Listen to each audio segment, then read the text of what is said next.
السلام عليكم ورحمة الله وبركاته. مقعي واستي حسد waxaan doonayaa laba iyo halka ilaahdo hadal ka soo yeeray marxuunku wuxuu yiri maanta shaki ma leh inay laba shabaab wada shaqeeyaan horta xamsow baabuurta meeshay mareen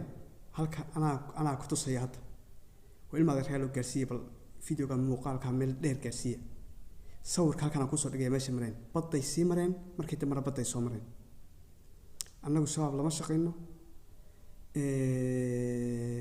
laakiin waxa hadda hadalka adiga ka yeersiiyay waan dareemi karaa